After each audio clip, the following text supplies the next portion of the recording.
Assalamualaikum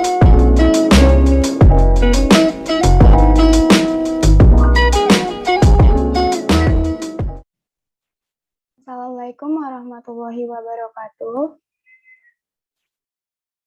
Waalaikumsalam warahmatullahi wabarakatuh. Selamat pagi, salam sejahtera untuk kita semua. Salam Om Swastiastu, Namo Buddhaya, salam kebajikan. Yang terhormat Bapak Nurzaman SPD, selaku wali kelas sekaligus instruktur. Yang terhormat Bapak Mukti Ali Nur, selaku instruktur. Serta yang terhormat teman-teman peserta webinar pada pagi hari ini.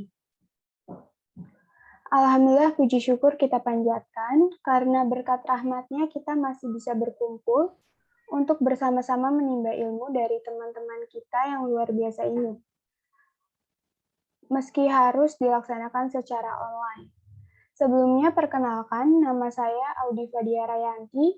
Di sini bertindak sebagai host yang akan memandu jalannya webinar pada hari ini. Kemudian di sini saya juga ditemani oleh rekan-rekan dari kelompok 2. Pertama ada Wasfa Wafia Aprilian selaku moderator. Kedua ada Fitria Nur Kurniasari selaku presenter. Ketiga ada Muhammad Fadilah Arif selaku flyer design. Yang keempat ada Heri Muhammad Zikrila selaku presensi digital. Acara ini merupakan acara webinar kelas 11 Pesat yang diselenggarakan SMA Plus PGRI Cibinong. Webinar dari kelompok kami mengusung tema mata pelajaran, bimbingan konseling yang berjudul 6 gangguan kesehatan mental yang sering dialami remaja. Sebelumnya, saya akan sampaikan terlebih dahulu agenda kita pada webinar kali ini. Pertama, ada pembukaan. Kedua, ada pemaparan materi, sekaligus diskusi dan tanya jawab. Dan yang terakhir ada penutup. Sebelum itu saya ingin mengingatkan kembali kepada para peserta untuk mengisi link absensi yang tertera di kolom chat. Selanjutnya memasuki acara inti yaitu pemaparan materi oleh teman kita Fitria Nur Kurniasari yang dipandu secara langsung oleh Wasfa Wafia Aprilian selaku moderator. Sebelumnya saya akan bacakan CV-nya terlebih dahulu. Nama Wasfa Wafia Aprilian, alamat Perumahan Duta Parahyangan, Blok C nomor 16, Jalan Haji Jairan, RT 6 RW 9, Pakansari, Cibinong, Bogor. Teman-teman bisa menghubungi Wasfa di nomor 0812 8147 6769. Langsung saja saya serahkan kepada moderator untuk memandu jalannya pematerian. Terima kasih sebelumnya kepada Audi Fadia. Sekarang saya ambil alih selaku moderator. Halo, salam kenal, saya Wasfa Wafia Aprilian. Sebelumnya, saya akan bacakan CV presenter kita terlebih dahulu yang bernama Fitria Nur Kurniasari, yang beralamat di Kampung Padurenan, nomor 56, Pabuaran Mekar, Cibinong, Bogor, Jawa Barat. Kalian bisa menghubunginya di nomor 0896 6245 2613. Selamat pagi. Salam sejahtera, teman-teman yang kami hormati. Sebagaimana topik atau judul kelompok 2 pada hari ini akan membahas tentang terkait bimbingan konseling dengan judul 6 gangguan kesehatan mental yang dialami remaja.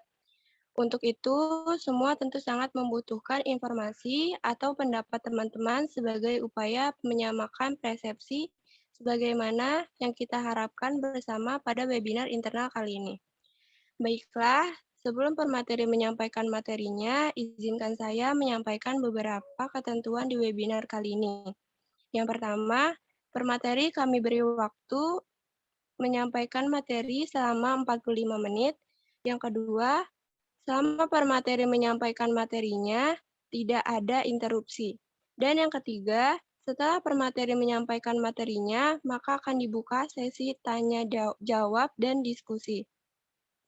Demikian peraturan yang akan kita gunakan, dan sebelumnya saya ingatkan terlebih dahulu apabila nanti Zoom-nya limit, dimohon untuk join kembali karena kami hanya mengantisipasi Zoom-nya akan limit.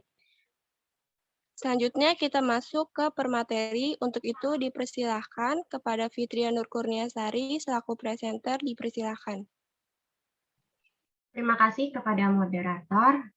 Assalamualaikum warahmatullahi wabarakatuh. Selamat pagi, salam sejahtera untuk kita semua. Om Swastiastu, Namo Buddhaya, salam kebajikan. Sebelumnya, salam kenal semuanya. Salam kenal semuanya, saya Fitria Nurtesari dari 11 MIPA 1. Pada webinar kali ini, saya akan memaparkan mengenai 6 gangguan kesehatan mental yang sering dialami oleh remaja. Oke, saya langsung share screen aja. Terkait dengan gangguan kesehatan mental ini. Jadi, apa aja sih gangguannya? Kita akan membahas pada webinar kali ini. Sebagaimana kita ketahui, gangguan kesehatan mental adalah gangguan yang mempengaruhi suasana hati atau mood, pikiran, dan juga perilaku seseorang. Sebelum kita membahas materinya lebih lanjut, kita akan membahas dulu nih rumusan masalah atau apa aja yang kita bahas pada kali ini. Yang pertama, saya akan menjelaskan macam-macam gangguan kesehatan mental yang sering dialami.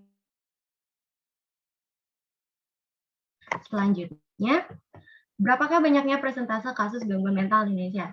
Jadi, berapa persenkah gangguan mental yang berada di Indonesia saat ini?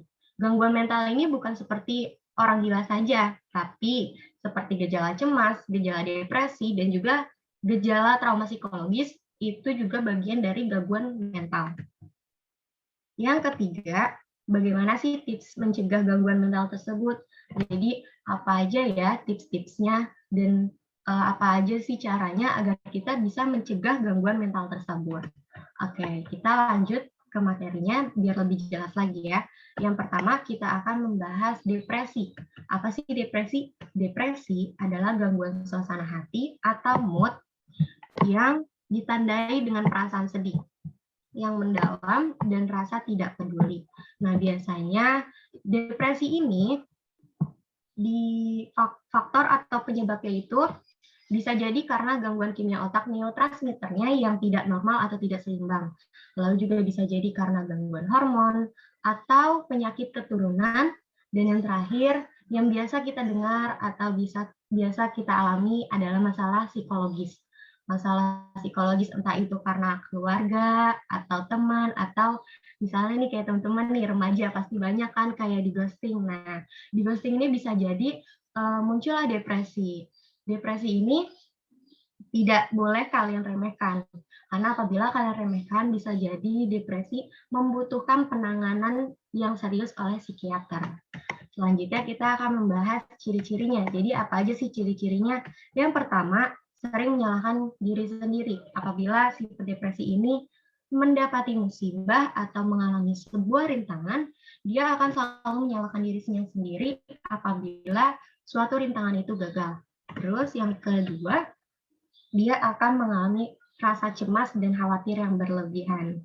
Yang ketiga, merasa putus asa. Jadi di mindset-nya apabila dia sudah gagal, dia akan selalu merasa putus asa. Yang keempat, suasana hati yang buruk. Pasti pendepresi itu akan mengalami perasaan sedih yang terlarut dan apabila si pendepresi ini mengalami suasana hati yang buruk, akan timbullah pikiran bisa jadi menyakiti dirinya sendiri atau yang lebih buruknya adalah upaya bunuh diri. Nah, ini contohnya seperti anak ini. Anak ini merenung sendiri dan biasanya pendepresi itu mudah menangis dan juga sulit berkonsentrasi. Selanjutnya, saya punya cuplikan video mengenai depresi yang mungkin teman-teman bisa lebih detail atau lebih mengerti lagi. Mari kita simak. Apakah kalian mempunyai tanggung jawab yang harus dipenuhi, kewajiban yang harus dijalani, ataukah kalian seseorang yang penuh dengan kebebasan dan dapat melakukan apapun yang kalian mau? Usia di satu titik di kehidupan kalian, mungkin kalian pernah merasa suram, murung, muram, sedih. Silakan dipilih. Yang manapun yang bagi kalian sepertinya mewakili apa yang kalian rasakan. Mungkin perasaan tersebut sudah berlangsung lama sehingga kalian terbiasa dan mulai belajar untuk hidup berdampingan dengannya. Dan saat orang terdekat kita pun menanyakan bagaimana keadaan kita, seringkali kita menjawab penuh canda dengan kalimat yang kira-kira terdengar seperti ini. Tawa yang kita lepas bersama pun menyapu bersih kalimat itu bersamaan dengan satu kemungkinan yang patut kita pertimbangkan. Kemungkinan apa itu? Kemungkinan bahwa apa yang sedang kalian rasakan adalah depresi.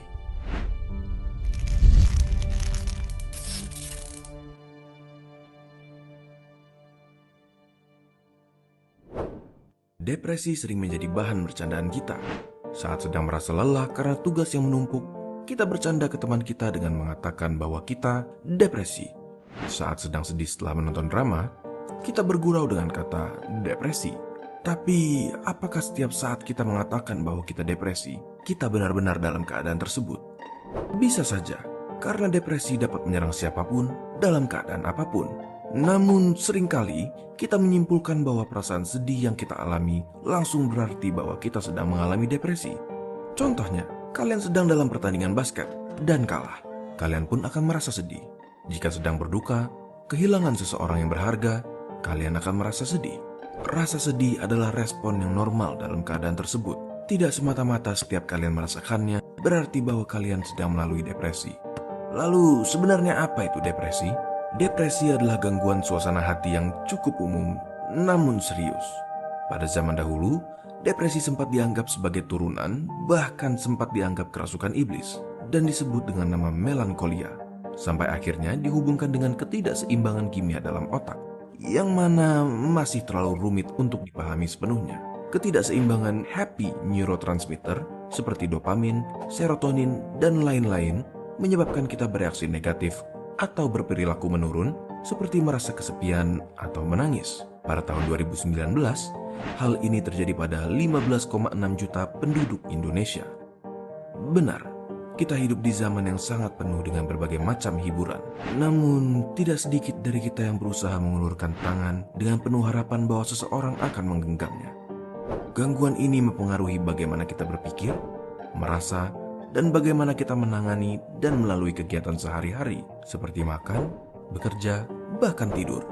Oke, memang terdengar seperti sekadar perasaan sedih. Iya bukan? Sekarang kita fokus ke bagaimana kita bisa mengetahui apakah yang kita rasakan adalah benar-benar depresi.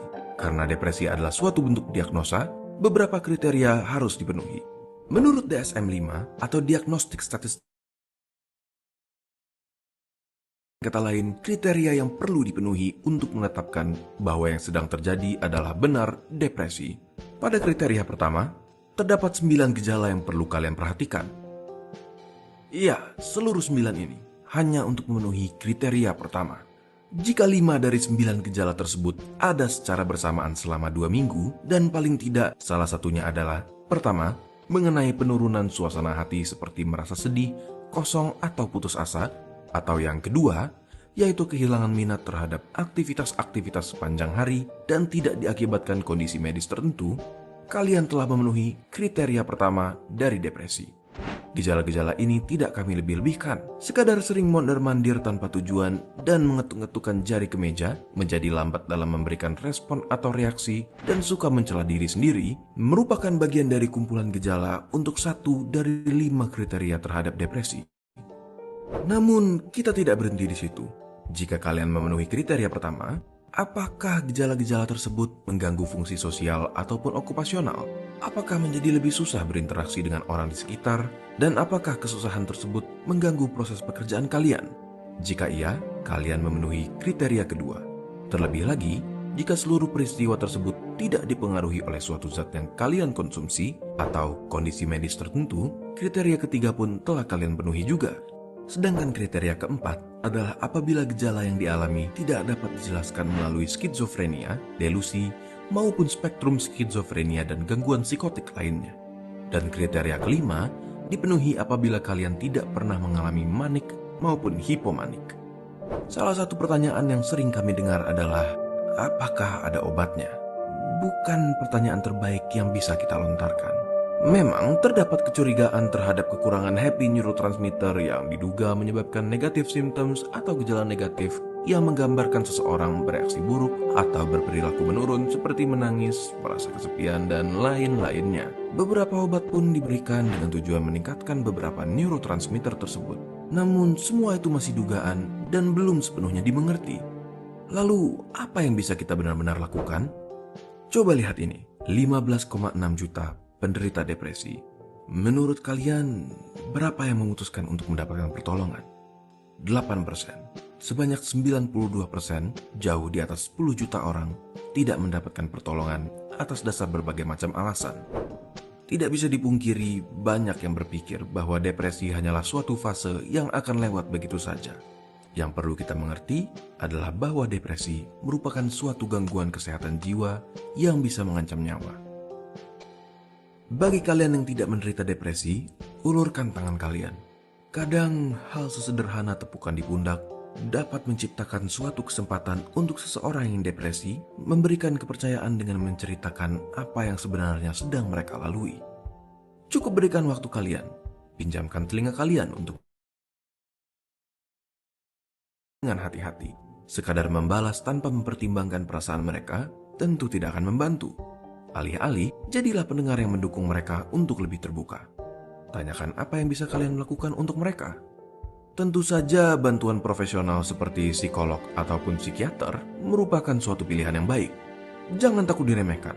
Mengumpulkan niat untuk pergi mencari bantuan bukanlah suatu tanda kelemahan.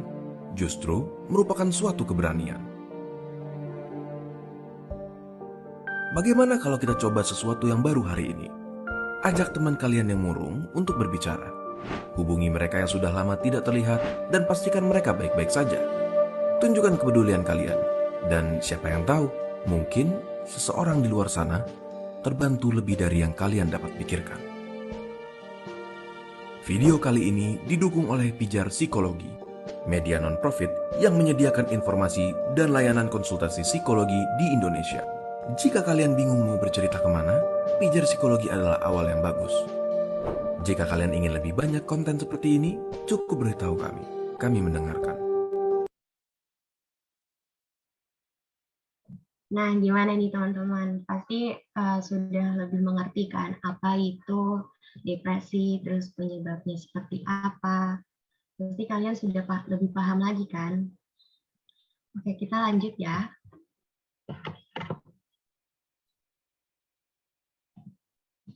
Terima kasih dan sampai ketemu di video berikutnya.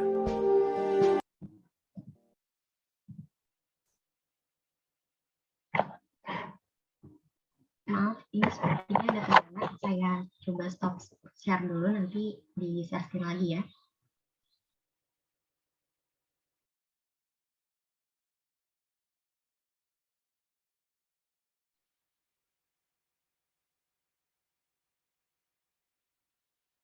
Apakah kalian mempunyai tanggung jawab?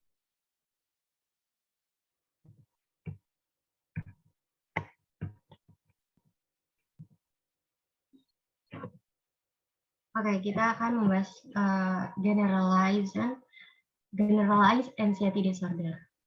Apa sih itu? GAD ini biasa kita sebut dengan gangguan kecemasan umum, yaitu gangguan yang ditandai dengan perasaan cemas, khawatir, atau takut yang berlebihan yang berlangsung setidaknya selama 6 bulan. Biasanya GAD ini si penderitanya bisa jadi setiap hari dalam jangka waktu 6 bulan. Faktor atau penyebab utamanya belum diketahui pasti, tapi biasanya atau diduga faktornya itu dari faktor genetik bisa jadi, atau faktor lingkungannya, dan gangguan kimia pada otak yaitu neurotransmitter tadi. Lalu kita beralih ke ciri-cirinya. Apa sih ciri? Atau sulit tidur karena terlalu memikirkannya, jadi dia tidak bisa tenang. Lalu dada berdebar-debar. dada berdebar-debar ini adalah respon tubuhnya ketika dia mengalami kecemasan. Lalu dia akan sulit berkonsentrasi terhadap suatu perhatian. Selanjutnya dia akan mengalami keringat dingin dan juga mudah lelah. Mudah lelah karena biasanya ketika dia mengalami atau gejala DAD ini, otot-ototnya akan tegang gitu. Selanjutnya yaitu Attention Deficit Hyperactivity Disorder atau ADHD, yaitu gangguan mental yang menyebabkan seorang anak sulit memusatkan perhatian serta memiliki perilaku impulsif dan hyperaktif, sehingga dapat berdampak pada prestasi anak di sekolah. Kalau ADHD ini, penyebab utamanya juga belum diketahui, tapi biasanya faktornya itu bisa jadi karena faktor genetik dan gangguan kimia otak seperti serotonin dan noradrenalinnya yang tidak seimbang. Ciri-cirinya atau gejalanya yang pertama, dia akan sulit memusatkan perhatian. Jadi apa yang kita suruh, dia tidak akan memperhatikannya. Contoh, ketika anak tersebut sedang belajar dan gurunya sedang menjelaskan, dia tidak akan fokus terhadap guru yang dijelaskan, dan pandangannya akan terus kemana saja, dan juga seluruh tubuhnya akan bergerak atau dia hyperaktif. Nah, kedua, berperilaku impulsif dan hyperaktif. Apa sih itu impulsif? Yaitu aktivitas yang dilakukan tanpa memikirkan konsekuensi atau akibat ke depannya. Dan hyperaktif, apa sih itu hyperaktif? Hyperaktif adalah aktivitas yang dilakukan secara berlebihan. Contohnya seperti berteriak atau berlari tanpa jelas, terus ketika dia disuruh diam, tapi dia tidak akan diam. Jadi dia akan selalu menggerakkan tubuhnya, atau juga dia bisa juga mengganggu orang lain. Nah, ini biasanya ketika remaja atau anak-anak itu sulit dicegah, tapi kalau misalkan sudah dewasa, pengendalian dirinya sendiri itu bisa diatasi. Cuma kalau misalkan dewasa, contoh dia mengantri sesuatu, dia tidak akan diam, tangannya akan bergerak atau kakinya akan bergerak. Jadi itu suatu tanda atau dia ingin mengeluarkan energinya. Lalu yang ketiga, umumnya muncul pada anak usia sebelum 12 tahun. Biasanya didiagnosis di umur 3 tahun dan akan berlanjut ke dewasa gitu. Selanjutnya yaitu oppositional deviant disorder. Muncul di masa kanak-kanak dengan gejala berupa mudah marah dan juga tersinggung. ODD ini biasanya faktornya bisa jadi karena mempunyai ibu yang merokok saat hamil, lalu bisa jadi karena cedera otak, dan bisa juga karena faktor genetik. Ciri-cirinya, yang pertama, dia akan mudah marah, tersinggung, dan juga sering mengamuk. Terus yang kedua, dia akan mudah hilang kesabaran. Yang ketiga, dia akan sering menyalahkan orang lain. Jadi, ketika dia melakukan kesalahan dan itu murni kesalahan dia akan sering menyalahkan orang lain. Lalu yang keempat, umumnya muncul setelah pubertas. Jadi ini biasanya juga, jadi kalau misalkan setelah pubertas itu faktornya karena dia mempunyai trauma. Yang kelima, yaitu kemampuan komunikasi yang berkurang karena ada gangguan di kimia otaknya yang membuat otaknya mengecil. Jadi ketika dia komunikasi akan seperti tidak jelas gitu. Selanjutnya, yaitu dia akan menolak mematuhi perintah atau peraturan. Dia akan sering membantah dan juga menentang. Dan yang terakhir, sering mengganggu dan membuat marah orang lain. Jadi ketika dia terdapat mengalami gejala ODD ini, dia seperti mengganggu orang lain tanpa jelas gitu. Seperti melampiaskan rasa kesal dan juga marahnya gitu. Nah, selanjutnya kita membahas gangguan makan, eating disorder. Apa sih ini? Gangguan makan adalah gangguan mental saat mengonsumsi makanan. Bisa jadi mengonsumsi yang terlalu banyak ataupun mengonsumsi yang terlalu sedikit. Ciri-cirinya Pertama, dia akan sering menolak makan. Berarti ini gangguan makan yang mengonsumsinya terlalu sedikit gitu. Terus yang kedua, memilih-milih makanan. Kalau ini berarti mengonsumsi yang terlalu banyak. Jadi dia akan memilih makanan mana yang menurut dia paling bisa membuat dia kenyang, dia akan memilih makanan tersebut. Yang ketiga, dia akan menyimpan makanan di tempat tersembunyi. Jadi ketika dia mempunyai makanan yang banyak, dia akan menyembunyikannya agar orang-orang tidak memintanya atau bisa kita sebut dengan obsesi terhadap makanan. Terus yang keempat yaitu perubahan berat badan gratis. Bisa jadi lebih banyak ataupun bisa jadi lebih berat ataupun lebih kurus gitu. Nah, jenisnya apa aja sih? Yang pertama, ada anoreksia nervosa, di mana penderita eating disorder ini akan membatasi makanannya dan dia merasa bahwa berat badannya ini sudah berlebihan, padahal badannya saja terlihat kurus atau ramping. Lalu yang kedua yaitu binge eating disorder, di mana penderita ini mengonsumsi terlalu banyak yang bisa mengakibatkan penyakit serius seperti obesitas, diabetes, tekanan darah tinggi, bahkan penyakit jantung. Selanjutnya, yang ketiga ada ortoreksia nervosa. Ini penderita juga mengonsumsi makanan dengan yang terlalu banyak tanpa memikirkan tubuhnya. Yang keempat yaitu bulimia nervosa, di mana penderita ingin sekali mengeluarkan atau membuang makanan yang ada di perutnya dengan cara tidak sehat seperti memuntahkannya atau minum obat cairan pencahar. Selanjutnya kita akan membahas tentang bipolar. Pasti kalian sering mendengar kata bipolar kan? Dan ini perlu kalian ketahui, bipolar itu tidak boleh kalian remehkan. Gangguan bipolar adalah gangguan mental yang ditandai dengan perubahan emosi yang drastis, entah itu terlalu bahagia ataupun terlalu sedih, dan itu dalam jangka waktu yang sangat singkat. Ini adalah episode dari bipolar, di mana ada 2 episode. Yang pertama mania dan hipomania, yang kedua depresi. Mania dan hipomania ini gejalanya sama, akan tetap sama-sama bahagia, akan tetapi mania lebih parah daripada hipomania dan mania juga sulit dicegah. Ciri-cirinya biasanya dia akan berbicara cepat dan itu akan disadari oleh orang terdekat saja. Dan juga dia akan terlalu bahagia sehingga aktivitasnya tuh seperti tidak jelas gitu. Dan selanjutnya adalah episode depresi, di mana penderita akan mengalami perubahan mood yang sangat buruk. Ciri-cirinya dia akan sedikit berbicara dan menghindar dari halayak ramai. Dan ini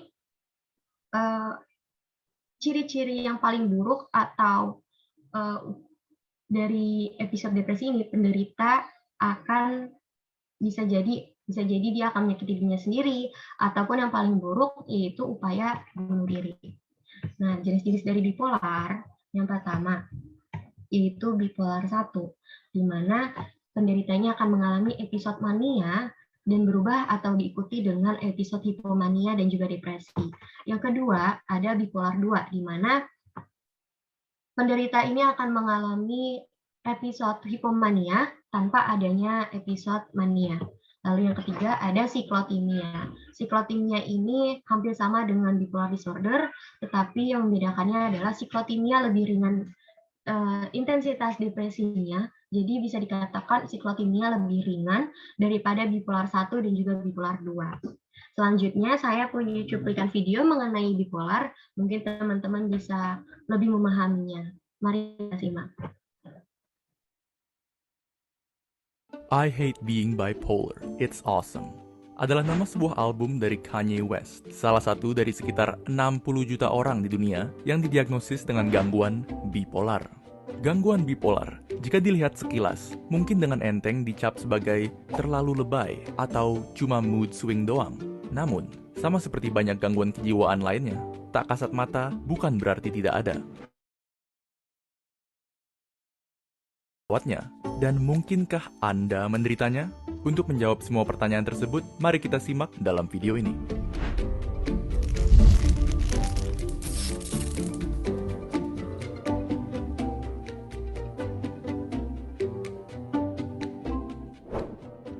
Gangguan bipolar merupakan gangguan kesehatan jiwa yang menyebabkan perubahan mood, energi, dan konsentrasi secara tidak wajar. Seseorang yang mengalami gangguan bipolar akan berganti-ganti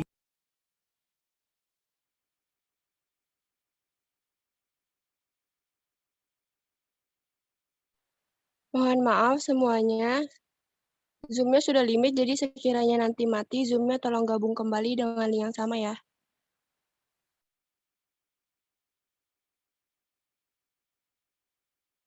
I hate orang di dunia yang didiagnosis dengan gangguan bipolar.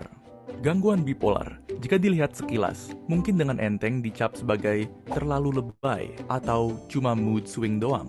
Namun, sama seperti banyak gangguan kejiwaan lainnya, tak kasat mata bukan berarti tidak ada. Lalu, apa sebenarnya gangguan bipolar itu? Apa solusi untuk merawatnya? Dan mungkinkah Anda menderitanya? Untuk menjawab semua pertanyaan tersebut, mari kita simak dalam video ini.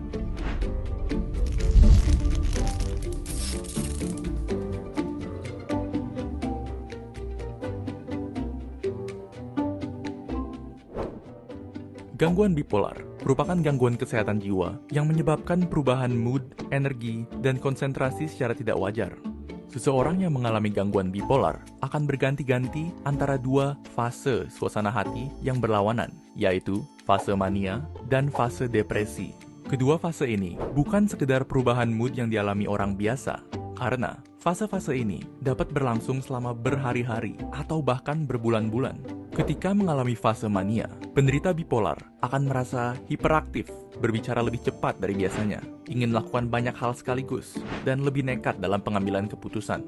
Dan hal sebaliknya terjadi ketika dalam fase depresi. Penderita bipolar akan merasa lesu, berbicara sedikit, atau bahkan tidak berbicara sama sekali. Mereka bahkan mengalami kesulitan untuk melakukan aktivitas sederhana sekalipun. Seseorang juga dapat menderita gangguan bipolar meskipun fase yang dialaminya tidak seintens fase gangguan bipolar pada umumnya. Ini dikenal sebagai gejala hipomania. Penderita bipolar yang mengalami gejala hipomania dapat menjalani kegiatan sehari-hari tanpa masalah, dan perubahan terhadap moodnya mungkin hanya terlihat oleh teman dekat atau keluarga. Mungkin sekarang kalian masih sedikit bingung dengan perbedaan antara gangguan bipolar dan mood swings yang biasa. Sekarang, kami uraikan perbedaannya.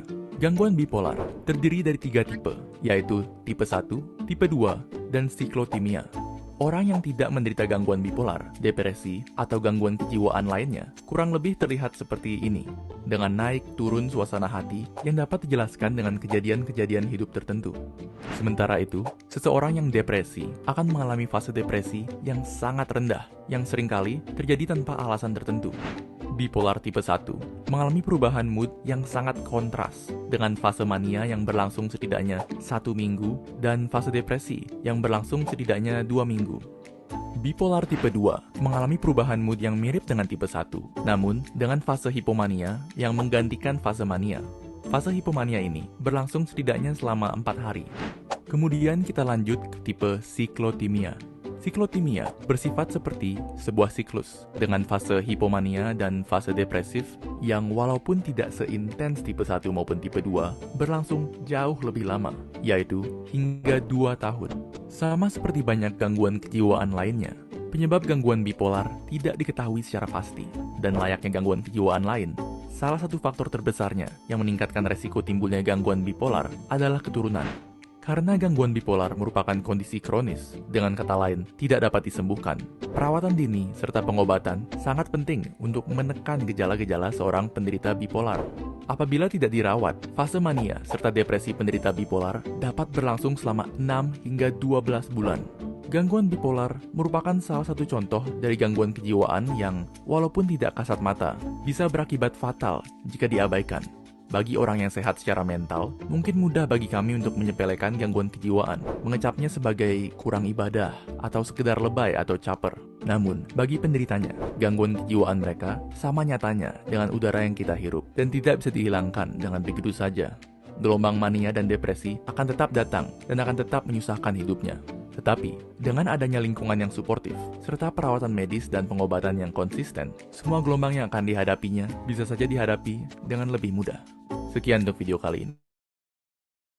Bipolar, ceritakan pengalaman kalian di kolom komentar di bawah. Dan jangan lupa untuk like, share, dan subscribe ke Neuron. Nah, gimana nih teman-teman? Pasti sudah lebih memahami kan apa itu bipolar dan berapa lama bipolar itu terjadi. Nah, bipolar ini jangan pernah kalian remehkan apabila teman atau kerabat dekat kalian punya bipolar, jangan pernah kalian remehkan. Karena bipolar itu sulit dicegah dan juga sangat perubahan moodnya itu sangat singkat gitu. Nah, saya punya kutipan quotes dari seorang bipolar yang bernama Emily Alton. Dia bilang, I'm not crazy. I'm bipolar, I'm not crazy, and I've never been crazy. I completely sane. Jadi, saya seorang bipolar. Saya tidak gila dan saya tidak pernah gila. Saya benar-benar waras. Jadi, seorang bipolar itu dia sadar, tapi karena ada gangguan neurotransmitternya tadi yang terganggu, jadi kadang moodnya itu naik turun secara singkat gitu. Oke, kita lanjut.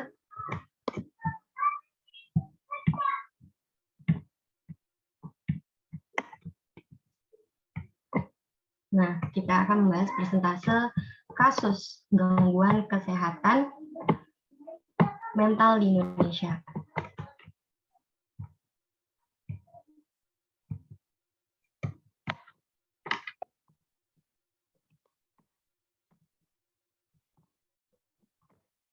%32% mengalami masalah psikologis dan 68% tidak ada masalah psikologis. Itu yang dikatakan oleh Ketua Umum PDSKJI pada tanggal 18 Oktober 2020. Nah, gangguan kesehatan mental tadi bukan hanya seperti yang tadi saya sampaikan, tapi gejala cemas pun ada. Ini dilansir lebih lanjut, gejala cemas ditemukan 67% mengalami gejala cemas dan 33% tidak mengalami. Lalu gejala depresi, ada 67% depresi dan 33% tidak mengalami gejala depresi. Selanjutnya, gejala trauma psikologis, 74% mengalami trauma dan 26% tidak mengalami trauma. Dimana kita ketahui saat pandemi ini pasti banyak sekali orang yang kehilangan kerabat dekat atau orang tersayangnya. Jadi tidak diragukan lagi gejala trauma psikologis ini lebih banyak dibandingkan gejala-gejala yang lainnya gitu. Selanjutnya kita akan membahas tips mencegah gangguan kesehatan mental. Apa aja sih tips-tipsnya? Yang pertama, menjaga hubungan baik dengan orang lain. Dengan kita menjaga hubungan baik dengan orang lain, kita jadi terhindar dari berbagai masalah dan kita juga nggak jadi stres gitu. Jadi kita bisa menghindari rasa stres. Yang kedua, cara kita menjaga kecukupan tidur itu berarti kita menyayangi otak kita. Jangan sampai nanti ada gangguan kimia otak neurotransmitter tadi yang tidak seimbang atau tidak normal. Lalu yang ketiga, dengan cara memelihara pikiran yang positif. Dengan mindset yang positif, pasti apa yang kita akan usahakan, insya Allah akan tercapai. Yang keempat, yaitu membantu orang lain dengan tulus. Dengan cara membantu orang lain dengan tulus, berarti kita bisa mengatur atau mengendalikan otak kita, mood kita, gitu. Nah, ini adalah tips-tips juga gangguan kesehatan mental. So, for those of you who are not affected by mental disorders, you can prevent it with some of these tips. And if you already feel the symptoms that I have described, quickly check before you actually. Jadi, jika kamu tidak terkena gangguan kesehatan mental, kamu bisa mencegahnya dengan beberapa tips ini. Dan jika kamu merasakan gejala-gejala yang seperti saya sampaikan tadi, kalian bisa cepatlah periksa sebelum kalian terlambat. Karena gangguan mental ini, ketika kalian tidak menyadarinya, itu bisa jadi sulit dicegah. And you have to be aware of that. Dan kalian harus benar-benar menyadari itu dari sekarang. Coba kalian mengintrospeksi diri, apakah kalian punya nih gejala-gejala dari itu. Nah, ketika kalian merasakan ada beberapa gejala, coba kalian curhat nih sama orang tua kalian. Mungkin orang tua kalian bisa membantunya, atau orang tua kalian bisa membawa kalian ke psikolog gitu. Jadi tadi beberapa tips dan juga gangguan kesehatan mental. Semoga bermanfaat. Saya Fitria Nurkriasari. Terima kasih. Wassalamualaikum warahmatullahi wabarakatuh. Waalaikumsalam warahmatullahi wabarakatuh. Saya kembalikan lagi kepada moderator. Baik, sebelumnya terima kasih kepada Fitria. Baik, saya ambil alih lagi. Teman-teman, demikianlah materi yang telah dibawakan oleh presenter kita. Gimana nih? Sudah sangat jelas bukan yang dijelaskan oleh Fitria? Atau teman-teman ada yang mau bertanya? Silahkan. Tolong sebut nama, kelompok berapa, dan kelasnya. Oh iya, jangan lupa bertanya jangan lupa raise hand ya. Terima kasih. Di sini saya batasin untuk satu kelompok, satu pertanyaan. Ayo, ada yang mau nanya?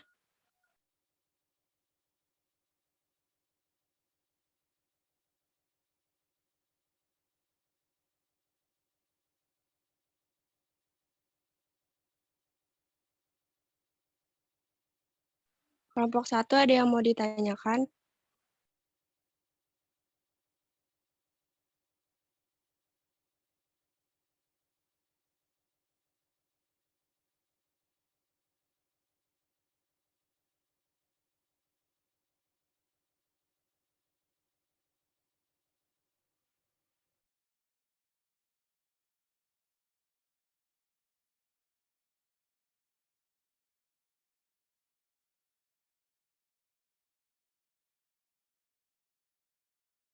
Tiara Zahra mau nanya apa?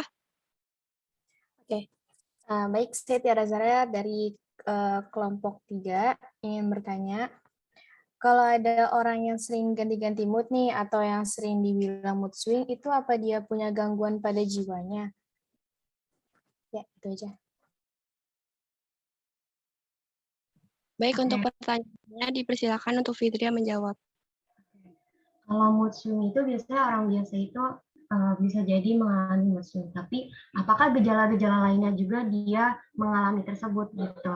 Jadi bisa diperiksa dulu apakah gejala-gejala yang lain juga dia rasakan. Karena mood swing itu orang normal juga merasakan gitu. Oke, makasih.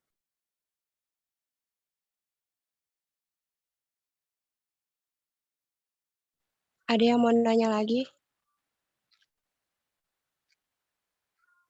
Maulidina Kusuma. Iya, izin bertanya, saya Maulidina Kusuma Astuti dari kelompok 3, 11 MIPA 1. Nah, gimana kalau misalkan ada orang yang udah terlanjur kena gangguan mental?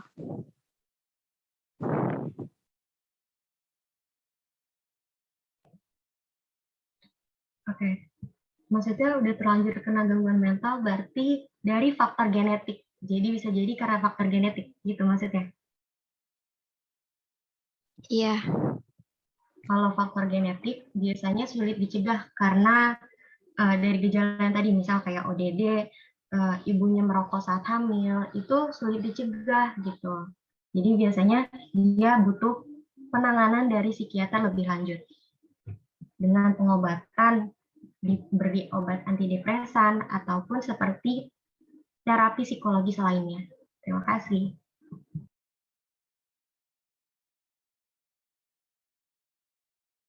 Oke, terima kasih. Ada yang mau nanya lagi, Kak?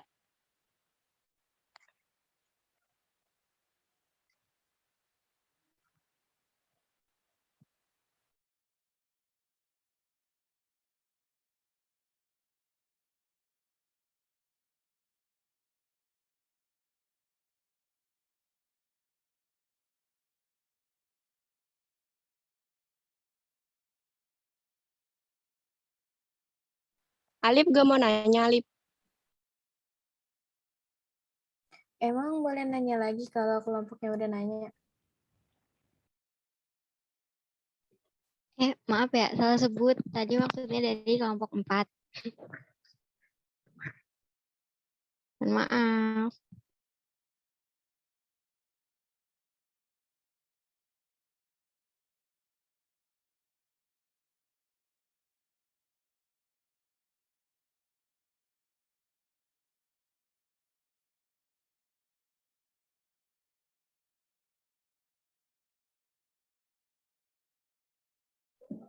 Mau nanya dong.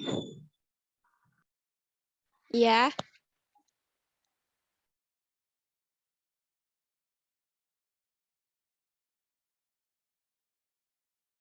Gimana sih penyembuhan penyakit mental?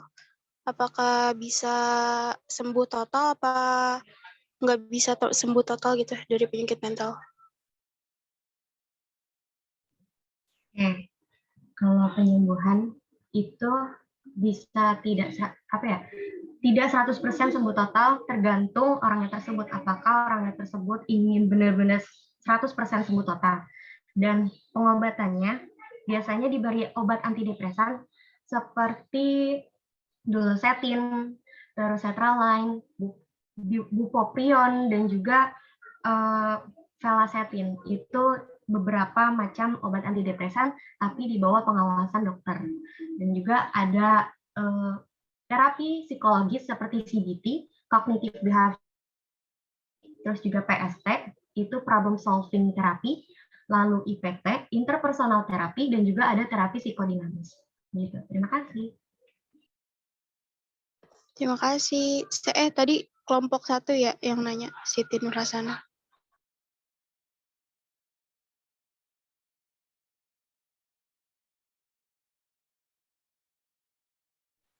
oke baik. Ada yang mau ditanyakan lagi? Boleh nanya lagi nggak?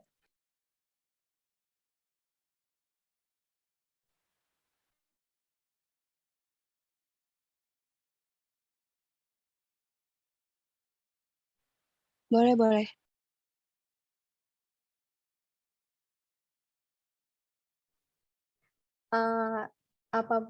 Apa perbedaannya overthinking sama depresi?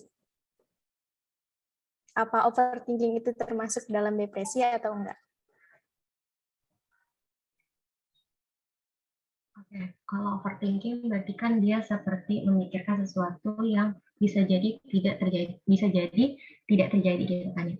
Overthinking juga termasuk dari gejala atau ciri-ciri orang depresi. Tapi dilihat lagi apakah overthinkingnya itu berlebihan yang membuat si pendepresi ini jadi tidak tertarik dengan sesuatu aktivitas ataupun jadi tidak ingin ikut bersosialisasi. Itu kalau kayak gitu berarti dia muncullah tanda-tanda depresi. Depresi itu bisa aja dari ringan ataupun berat. Kalau berat berarti dia butuh penanganan dari psikiater ataupun psikolog gitu. Terima kasih. Oke, thank you. Saya mau nanya boleh?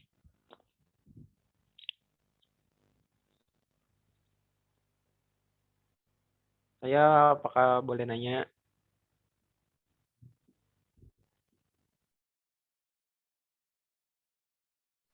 Boleh, boleh. Saya mau bertanya, bagaimana cara kita menjadi pendengar yang baik dari yang saat ke kita? Itu pertanyaan saya. Terima kasih. Nah, saya jawab ya. Misalkan cara kita buat jadi pendengar yang baik. Pasti kalian punya sahabat atau teman kan? Kalau misalkan sahabat atau teman, pasti kalian sudah dekat dan tahu ciri-ciri teman kita kalau misalkan lagi depresi ataupun punya masalah tertentu. Cara kita jadi pendengar yang baik, yaitu kita mendengarkan apa yang dia curhat. Dengan cara mendengarkan, mungkin beban yang ada di dia bisa jadi berkurang. Terus kalau misalkan dia butuh saran, tolong kasih saran, karena saran ataupun pendapat dari kita itu penting buat dia. Jadi kayak dia nggak ngomong sendiri dan nggak cerita sendiri, jadi ada temennya yang bisa memahami perasaan dia gitu. Terima kasih. Baik, terima kasih jawabannya Mia.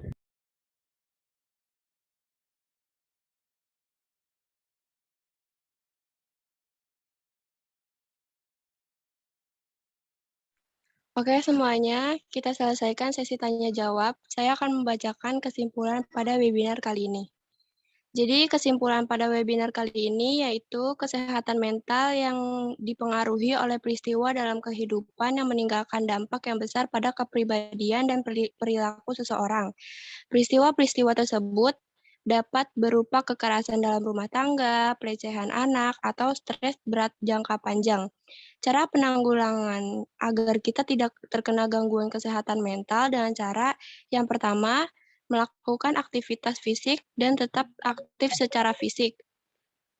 Yang kedua, membantu orang lain dengan tulus. Dan yang ketiga, memelihara pikiran yang positif. Terima kasih untuk kelompok atau teman-teman yang sudah mau berdiskusi dan bertanya. Sesi penjelasan materi sekaligus diskusi dan tanya jawab telah selesai. Saya Wasfawafia Aprilian selaku moderator sebelumnya mengucapkan terima kasih kembali atas antusias teman-teman. Untuk itu saya kembalikan kepada host kita, yaitu Audi Fadia. Baik, terima kasih Wasfa dan Fitria. Alhamdulillah kita telah sampai di penghujung acara. Terima kasih banyak kepada narasumber, moderator, serta para peserta yang telah menyimak acara dari awal sampai akhir. Semoga banyak ilmu yang didapat untuk diaplikasikan dalam kehidupan sehari-hari. Saya mewakili teman-teman kelompok 2 yang bertugas menyampaikan mohon maaf atas salah kata dan perbuatan. Akhir kata, terima kasih dan wassalamualaikum warahmatullahi wabarakatuh. Waalaikumsalam. Waalaikumsalam warahmatullahi wabarakatuh. Oke, ini kelompok 2 ya. Untuk komentarnya, kelompok 2 sudah jauh berkembang dibandingkan dengan pas latihan di hari Minggu kemarin. Kelompok 2 kalau tidak salah itu sampai 2 kali gladinya pagi dan juga sore gitu. Supaya tampilnya lebih maksimal kalau nggak salah. Kemudian untuk komentar dari host dan moderator, itu penyampaiannya sudah sangat enak didengar, artinya sudah menggunakan intonasi yang pas gitu. Ada naik turunnya, kemudian juga ada jedanya pas, sehingga para peserta itu bisa lebih fokus untuk mendengarkan. Kemudian untuk presenter, ini sudah sangat menguasai materi sekali sepertinya. Kemudian juga, Fitria cita-citanya di psikolog atau apa? Enggak, Pak. Tapi sudah sangat mendalami materi terkait psikologi ya? Belajar, Pak. Oke. Terus, materinya sudah bagus, tadi juga ditambahkan video-video pembelajaran yang bisa menarik kembali fokus para peserta untuk lebih memahami materi terkait psikologi tadi. Kemudian dari segi player design, satu kata, amazing desainnya. Artinya teman-teman sudah bisa mengaplikasikan bagaimana caranya menghapus background, kemudian komposisi dari desainnya, warnanya juga, pemilihan fontnya itu sudah bagus menurut kita sebagai seorang desainer. Dan juga untuk absensi, terhitung sudah lengkap ya data-datanya, ada desainnya juga udah ada, kemudian juga kelompok di sini sudah ditambahkan, ada lainnya juga kalau misalkan ada partisipan dari luar, kemudian juga ada absen hadir, sakit, izin atau apa, alamat email, nomor HP, perannya juga sudah dijelaskan detail, dan itu lengkap untuk yang kelompok 2. Barangkali Pak Mukti ada tambahan? Ya, baik. Terima kasih Pak Nur Zaman. Assalamualaikum warahmatullahi wabarakatuh. Waalaikumsalam warahmatullahi wabarakatuh. Ya, tadi sudah disampaikan oleh Pak Nur Zaman. Hanya tadi ada sedikit miss saja yang dilakukan oleh moderator ya ketika sesi tanya jawab. Ya, tadi ada sedikit melontarkan kata, mau nanya lagi enggak? Gitu. Nah, harusnya jangan kayak gitu ya. Diganti dengan kalimat yang lebih halus. Apakah ada yang ingin bertanya kembali? Nah, seperti itu. Ya, jadi jangan sampai melontarkan kata-kata atau bahasa yang biasa digunakan dalam keseharian. Ya, jadi diganti. Hanya itu saja catatannya. Ya, untuk presenter Fitria itu keren banget. Ya, untuk catatan lagi nih ya, ada catatan lagi aja. Itu hanya di flyer. Ya.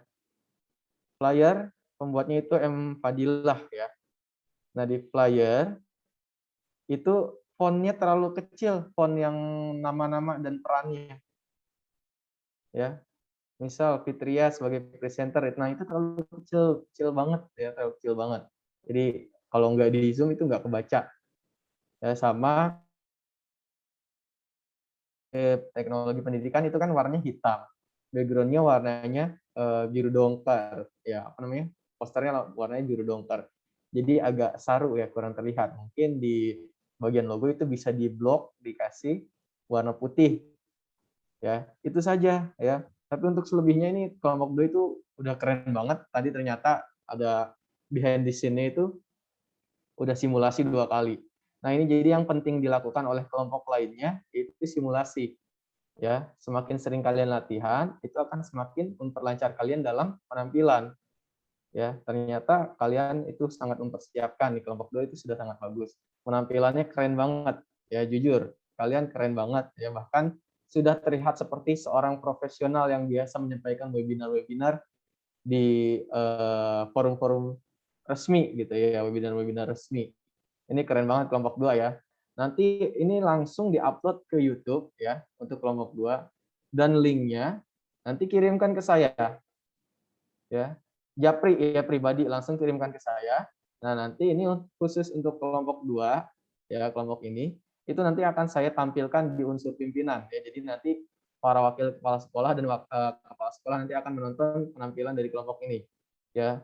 Nah, ini juga sebagai acuan ya, biar nanti kelompok-kelompok yang belum tampil bisa lebih bagus dari ini. Nah, nanti jadi yang saya bawa nggak hanya kelompok ini saja, tapi kelompok-kelompok lain yang bisa lebih bagus dari kelompok ini. Ya, itu saja catatan dari saya ya. Jadi lebih banyak plusnya daripada minnya. Minnya hanya sedikit saja, yaitu wajar. Ya, karena tidak ada yang sempurna. Ya, hanya sedikit minimalis sekali ya kesalahannya. Oke, terima kasih. Assalamualaikum warahmatullahi wabarakatuh. Waalaikumsalam warahmatullahi wabarakatuh. Terima kasih, Pak. Ya, sama-sama.